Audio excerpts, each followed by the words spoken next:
오늘 같이 나누실 말씀은요, 하나님께 받은 복 그리고 그 다음이라는 말씀입니다. 우리 본문 말씀 시편 73편 28절 말씀 같이 읽고 말씀의 은혜를 나누겠습니다. 본문 말씀 같이 읽겠습니다. 하나님께 가까이함이 내게 복이라. 내가 주 여호와를 나의 피난처로 삼아 주의 모든 행적을 전파하리이다. 아멘. 우리가 인생을 살아가면서요, 누구나 그 기도의 제목들 가운데 이렇게 우선순위 한 세 손가락 안에 드는 그런 기도의 제목들 가운데 여러분들 한번 확인해 보세요. 없는 게 있는가?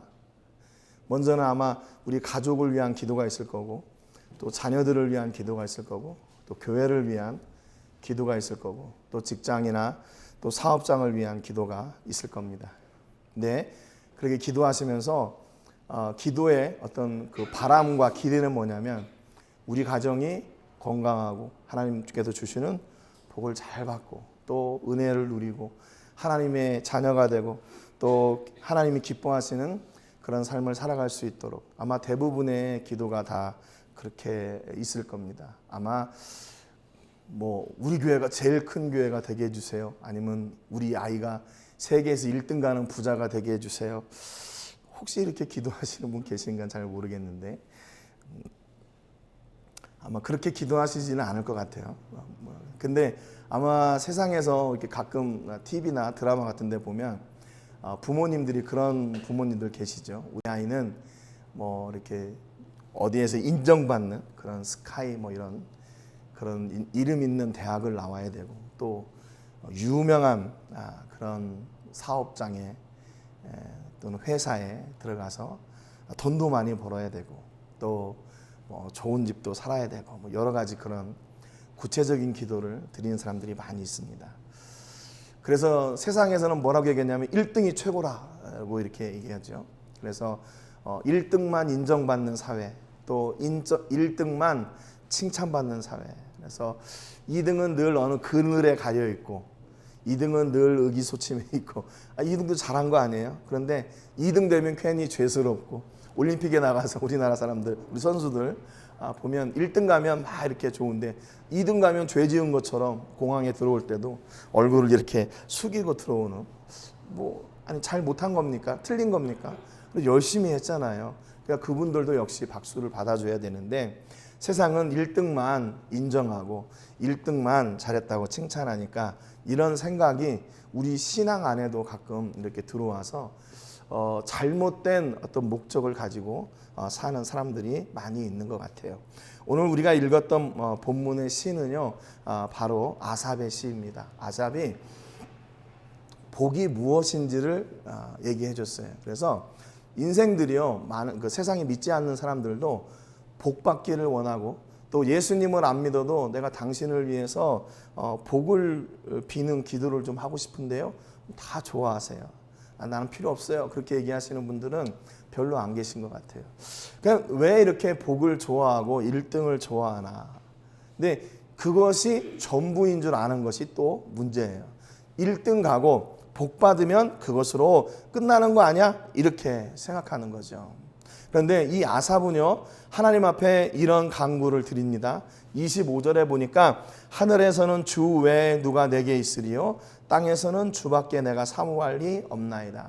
아삽은 그 복의 출발을 어디로 삼고 있냐면 하나님으로 삼고 있어요. 그래서 내게는 오직 하나님밖에 없다, 이렇게 선포하는 겁니다. 여러분, 세상에서 믿지 않는 사람들 앞에서 나는 예수님으로 행복하고, 나는 예수님 때문에 즐겁고, 나는 하나님이 나를 영원한 생명으로 인도해 주셔서 기쁘고 감사해, 그렇게 얘기한다면 아마 예수님을 믿지 않는 사람들은 진짜라고 아마 이렇게 반문할 수도 있을 것 같아요. 그런데 그런 가운데서 아삽은 내게는 오직 하늘에서도 땅에서도 하나님 외에는 없다. 이게 세상의 가치하고요, 정면으로 충돌하는 겁니다. 그러니까 예수님을 믿는다는 것 자체가 뭐냐면, 쉽게 얘기하면 기름통을 들고 불구덩이 속으로 들어가는 거예요. 어디요? 세상의 가치 속으로 들어가는 겁니다. 그러니까 세상에서 믿음의 가치를 가지고 사는 사람은 세상 속에서 계속 이 부딪힘이 일어날 수밖에 없어요. 왜냐하면 세상의 가치하고 다르니까. 교회 안에서는 이게 너무나 당연한 일이고 이렇게 그렇게 통용이 돼요. 다 받아들여져요. 그런데 세상 가운데 나가서 내 복은 하나님이고 나의 복의 출발은 하나님이시다. 나는 예수님 때문에 기쁘고 즐거워한다. 그러면 그걸 가지고 이렇게 박수 쳐줄 사람은 별로 많지 않아요. 제가 요즘 힘들더니 좀 어떻게 됐는가 보다. 근데 병원 가야 되는 거 아닌가. 뭐 이렇게 생각하시는 분들도 있을 거예요. 그런데 우리는 여전히 복의 출발이 어디인가? 하나님이에요. 26절에 보니까 내 육체와 마음은 쇠약하나 하나님은 내 마음의 반석이시요 영원한 분깃이시라 그랬어요. 여기 분깃이라는 말은 실제로 내가 누리는 어떤 유산, 눈으로 보이는 실제의 어떤 물건, 물질 그런 것을 이야기합니다. 그러니까 내가 예수님을 믿는데 예수님을 사모하고 내 마음의 반석이시라, 주님은 나의 구원이시라, 이게 눈에 보이지 않는 것 같은데 예수님을 고백하고 하나님을 고백하는 사람 가운데는 이 실제로 눈에 보이는 분깃이 있다는 거예요. 그런데 우리는 그 분깃이 우리의 몫이 내 목적이 아니라 나의 목적은 여전히 하나님이신 거죠. 여전히 하나님이신 그 목적을 향해 나갈 때 그 부수적으로 따라오는 게 그 물질의 역사하심이라는 거예요. 여러분 진짜로 그렇잖아요. 예수 믿는 사람이 세상 가운데서 물질 없이 어떻게 삽니까? 예수 믿는 사람은 빵 안 먹어도 밥 안 먹어도 살 수 있나요? 똑같아요. 살아가는 건 똑같아요. 예수 믿어도 자녀들이 학교 가야 되고 학교 가서 공부해야 되고 거기에 또 돈이 들어가고 그것은 다 똑같아요. 그런데 그것이 우선인가 아니면 하나님이 우선인가, 요게 다른 거죠. 우리도 똑같아요. 세상 사람들처럼 그래서 열심히 일해야 됩니다. 열심히 자녀들을 위해서 잘 자녀들을 이렇게 키우고 또 그들에게 생명의 은혜를 더하도록 내가 열심히 기도하고 자녀들과 함께 하게 돼요. 저절로 되는 게 있나요? 저절로 되는 거 없지요. 그렇기 때문에 우리가 믿음으로 산다는 것은 어떻게 보면 짐을 두 개를 짊어지고 가는 거예요. 세상의 짐 그리고 이 복음의 짐, 생명의 짐을 함께 지고 가는 겁니다. 그런데 우리에게 있어서 우선순위는 무엇인가? 생명의 짐이라는 거죠. 생명의 짐. 그래서 우리가 무엇을 하든지 어떤 것이 우리가 영원한 그 분깃으로 우리에게 남게 되나. 우리 통장에 있는 그 물질이 영원히 남는 것이 아니라 영원한 생명이 눈에, 또 이것이 눈에 보이는 우리의 분깃으로, 소유로 남게 되는 거예요. 여러분, 그렇기 때문에 우리가 돈을 버는 것처럼 열심히 하는 것처럼 우리가 뭘 해야 되냐면요, 생명을 살리기 위해서도 열심히 해야 돼요. 그 안에 있는 게 나오게 되잖아요. 맨날 만나는 사람마다 세상적인 이야기하고 또 만나는 사람마다 이게 그 당시에 꽂혀 있는 거 있잖아요. 골프에 꽂히면 골프 이야기가 계속 나오게 되는 거고, 또 세상에 어떤 드라마가 이렇게 흥행하고 꽂히게 되면 그 드라마 이야기가 계속 나오게 되고 그러는 거 아니에요? 그러면 우리는 뭐가 계속 나와야 돼요? 우리는 우리 안에서 계속 내 안에 생명을 허락하시고 우리에게 복 주시는 그 하나님이 내 삶을 통해서, 내 입술을 통해서 계속 고백되어져야 되죠. 우리가 돈을 벌기 위해서, 쉽게 얘기하면 돈을 벌기 위해서 애쓰는 것처럼 생명을 구하기 위해서도 우리는 여전히 애쓰는 사람이어야 돼요. 돈 버는 건 열심히 하는데 생명은 하나님이 알아서 구원해 주셔. 아니 그러면 사업도 하나님이 알아서 해주신다고 손 놓고 있으면 되지 않아요? 그럼 뭐 하나님이 다 알아서 해주시니까 손 놓고 있어도 그 사업이 잘 되나요? 그렇지 않잖아요. 아마 여기 우리 성도님들 대부분 다 이렇게 평일에는 열심히 일하시고 그런 걸 보면 참 대단하시다 생각을 해요. 나 같으면 저렇게 못할 텐데. 근데 그런 삶 속에서 또 이렇게 하나님을 기뻐 섬기고 하나님을 예배하고 하나님의 자녀로 서기를 원하시는 그 중심의 마음들이 있다는 것이 얼마나 감사합니까? 그래서 아삽이 그것도 놓치지 않았어요. 영원한 생명이실 뿐만 아니라 나의 분깃이신 그 하나님을 놓치지 않았단 말이죠. 27절에 보니까 무릇 주를 멀리하는 자는 망하리니 음녀같이 주를 떠난 자를 주께서 다 멸하셨나이다 그랬어요. 이거를 누가 봤냐면 아삽이 봤어요. 하나님을 떠난 사람 그리고 하나님과 가까이 하는 사람, 이 차이가 어떤지 아삽이 봤단 말이에요. 주를 멀리하는 자는 어떻게 되죠? 다 망했대요. 음녀같이 주를 떠난 자를 주께서 다 멸하셨대요. 그러니까 지금 마지막 28절에 이 아삽이 얘기하는 게, 그렇다면 진짜 복이 뭐냐? 하나님께 가까이 하는 것이 복이다. 하나님께 가까이 하는 거.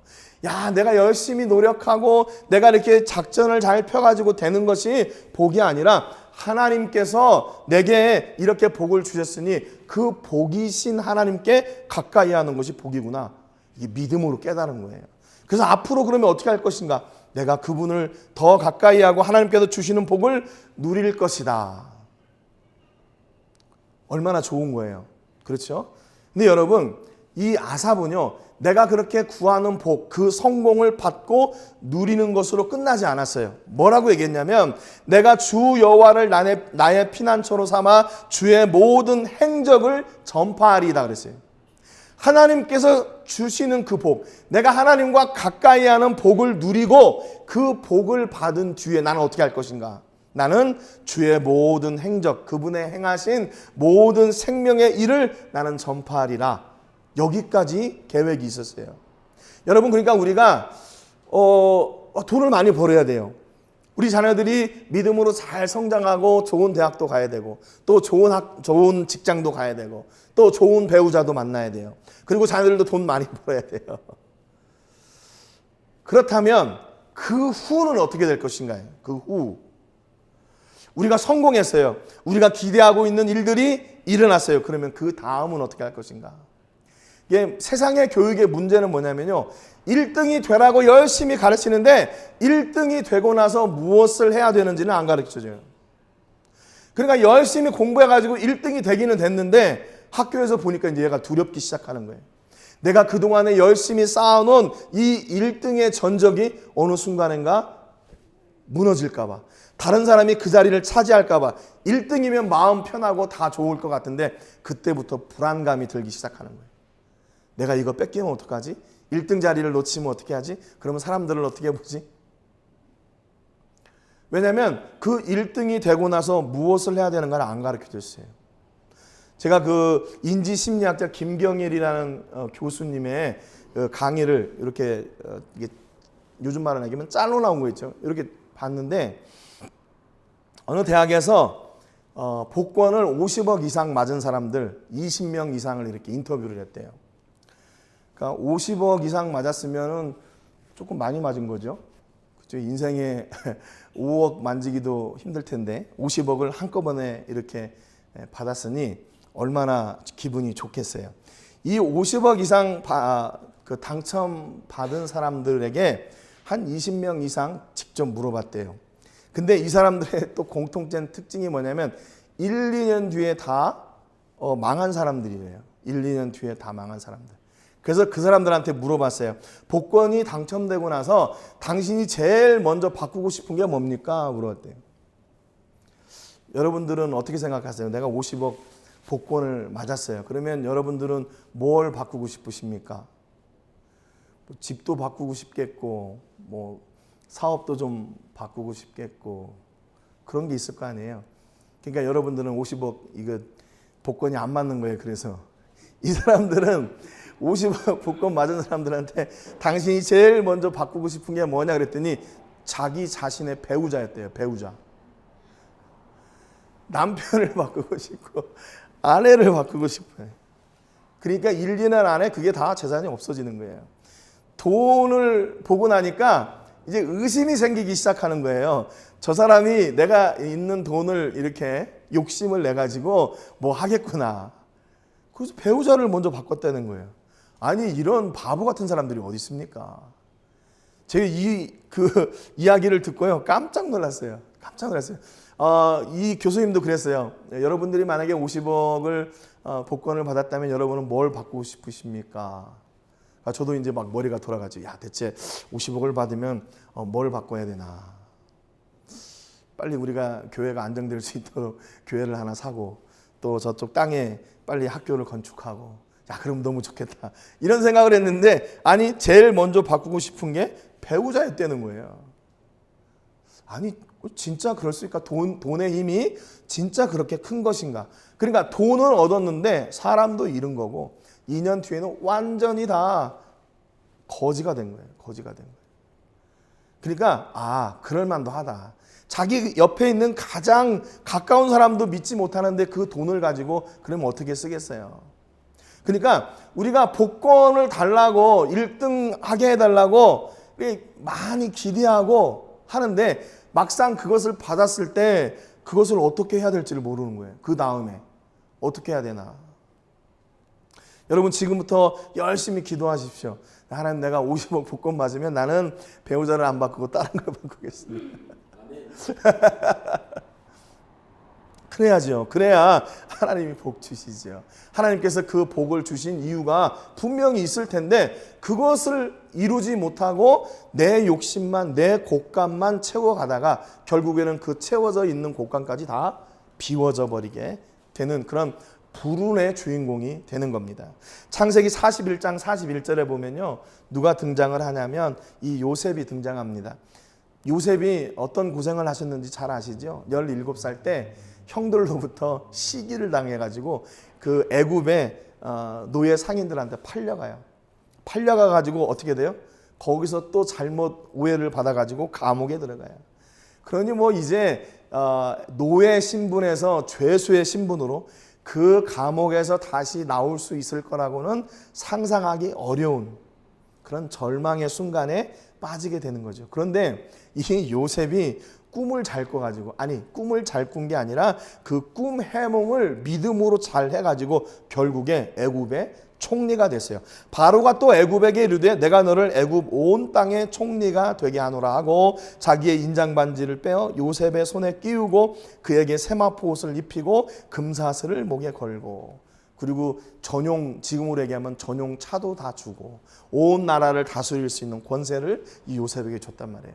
여러분, 그렇다면 양치는 목동에서 죄수에서 국무총리까지, 온 나라를 다스리는 국무총리까지, 여러분 이 정도 되면 이거 인생 대역전 아닙니까?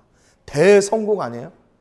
그렇다면 뭐 더 필요한 게 뭐 있어요? 그냥 요셉이 내가 그 전에 이렇게 뭐 지금 형들이 어떻게 사는지 모르겠지만 내가 이렇게 어려움을 당했지만 하나님이 나를 이렇게 세워주셔서 나로 이렇게 애굽의 국무총리가까지 되게 해주셨습니다. 하나님 얼마나 놀라우신 분이니까 이렇게 할 수도 있잖아요. 여러분, 그런데 요셉은요, 그가 이런 인생 대역전이 그의 꿈이 아니었어요. 하나님이 자신에게 원하시는 일이 무엇인가를 요셉은 잘 알고 있었어요. 그래서 창세기 50장 20절에 보면 이렇게 고백했습니다. 당신들은, 형들한테 얘기하는 거예요. 당신들은 나를 해하려 하였으나 하나님은 그것을 선으로 바꾸사 오늘과 같이 많은 백성의 생명을 구원하게 하시려 하셨나니 그랬어요. 요셉을 통해서 어떻게 됐습니까? 그 7년간 기근 때 이스라엘에 있던 그 요셉의 가족들 70명이 애굽으로 이주하게 돼요. 그래서 어떻게 돼요? 거기서 70명이 들어갔다가 나중에 430년 뒤에는 200만 명이 넘는 이스라엘 사람들이 거기에서 출애굽을 하잖아요. 그러니까 요셉은요, 하나님께서 내게 이 총리가 되게 하신 더 큰 뜻을 요셉이 알고 있었어요. 그게 뭐냐면 하나님은 늘 악을 내게는 선으로 바꾸시는 하나님이시다. 지금 내가 애굽의 총리가 되어서 나 혼자 잘 먹고 잘 사는 것으로 내 인생이 마무리되는 게 아니다. 어떻게 그의 이스라엘에 있던 그의 가족들, 그들이 다시 애굽에 들어갔다가 다시 가나안까지 가게 되는 그 놀라운 구원의 역사를 이루는 주인공이 되게 하시려고 하시는 하나님의 뜻을 알았어요. 그래서 하나님이 악을 선으로 바꾸사 많은 백성의 생명을 구원하게 하시려고, 그러니까 나 혼자 잘 먹고 잘 살게 하시려고 하시는 것이 아니라 이 많은 백성을, 이스라엘을 하나님의 놀라운 구원의 역사를 이루시려고 나를 이렇게 부르셨습니다. 그렇게 고백한 거예요. 여러분, 하나님께서 왜 여러분을 이 멕시코로 부르셨을까요? 하나님께서 왜 여러분을 이 행복한 교회로 부르셨을까요? 하나님께서 왜 우리 성도님들을 이렇게 각처에서 있다가 서로 다 생각도 다르고 삶의 환경도 다르고 배경도 다른데 왜 이렇게 모이게 하셨을까요? 그냥 단순히 그냥 뭐 일주일에 한 번 한일 안 만나면 마음이 허전하니까 이렇게 하나님이 부르셨다고 하면 그 하나님의 놀라운 계획을 우리는 너무나 비하하는 거죠. 이 놀라운 예배를 통해서 하나님께서 기뻐하시는 우리가 상상할 수 없는 놀라운 일들을 이루어 가시는 하나님의 역사를 하나님께서 이루실 것이다. 저는 그렇게 믿고 있습니다. 그리고 하나님이 그렇게 이루어 가실 거예요. 요즘 이제 지난주에 여기 준호 사범이 있는데 준호 사범이 그 우리 선교지에서 라면하고 김밥을 팔고 있어요. 띠앙기스에서. 네. 용감하게 어떻게 띠앙기스에 들어갈 생각을 해가지고 거기 이제 우리 그 현지 선생님 하나하고 막 하더라고요. 그래서 야 저거 해가지고 돈 많이 벌겠나 생각을 했는데 하나님은 언제든지 그 중심을 보시는 분이니까 만약에 여기서 우리 송준호 사범이 돈 벌라고 하면 그거 하겠어요. 여기에 있는 분들의 지속적인 어떤 그런 것들을 이렇게 좀 한번 돌파구를 찾아보자 이런 마음에서 했으니까 그렇지. 여기 와서 뭐 내가 김밥 팔아가지고 여기 멕시코까지 온 비행기 값 내가 벌어갖고 가야 되겠다. 그렇게 하진 않았으니까 얼마나 감사한지 모르겠어요. 여러분 그 작은 일들을 통해서 하나님이 이루고자 하시는 놀라운 일들은 누구도 상상할 수 없는 거예요. 제 지난번에 그 주부에 넣은 그 케빈이라는 그 애 있잖아요. 태권도 하던. 걔도 우리가 생각할 때는 야 제가 뭘 할 수 있겠어 그러는데 그를 통해서 하나님께서 무슨 일을 어떻게 하실지 누가 알아요? 그건 아무도 모르는 거죠. 지금 우리가 이렇게 예배하고 있지만 때로는 좀 힘들고 어려운 그런 상황들도 있지만 이 일을 통해서 하나님께 이루고자 하시는 한 영혼을 구하고 한 생명을 구하고 그를 통해서 더 놀라운 일을 이루어가기를 원하시는 그 하나님의 계획하심이 있다면 그것으로 우리는 족한 거죠. 그것으로 족한 거죠. 여러분이니까 오늘 여러분의 삶 속에서 이 요셉처럼 하나님께서 내게 주신 그 놀라운 비밀을 깨달아 알 때 지금 있는 삶의 그 굴곡들을 능히 이겨낼 수가 있는 거예요. 여러분 사도행전 13장 22절에 보면 제가 너무나 좋아하는 말씀인데 패하시고 이게 사울을 패하시고요. 사울을 패하시고 다윗을 왕으로 세우시고 증언하여 이르시되 내가 이새의 아들 다윗을 만나니 내 마음에 맞는 사람이라 내 뜻을 다 이루리라. 이게 하나님께서 다윗을 만나고 하신 말씀이에요. 야, 너 내 마음에 탁 드는구나. 여러분 우리는 가끔 다윗을 이야기할 때 어떻게 얘기하냐면 다윗과 골리앗을 이렇게 이긴 장군. 그가 어린아이였지만 그가 장군을 이기고 이스라엘을 승리로 이끈 전쟁의 영웅 아니면 이스라엘의 역대 가장 선하고 정말로 믿음의 왕. 그렇게 생각을 해요. 근데 여러분 하나님께서 다윗에게 이루고자 하셨던 것은 골리앗을 이기는 거나 단순히 이스라엘의 왕으로 세우는 것을 원하시는 게 아니었어요. 하나님은 그보다 더 큰 뜻이 있어요. 뭐요? 하나님의 뜻을 내가 다윗을 통해서 다 이루리라. 그러니까 지금 다윗은요 어떻게 보면 하나님의 뜻을 다 이루리라 그랬는데 그 다 이루리라는 그 약속의 말씀에 한 10% 정도 이루고 간 거예요. 그 인생을. 누가 하나님의 뜻을 다 이루었어요? 우리 예수님이 다 이루셨죠. 십자가에서 자신을 제물로 드림으로 예수님께서 열어놓으신 그 생명의 구원의 길을 통해서 예수님을 고백하는 모든 사람들이 영생을 얻게 하는 것.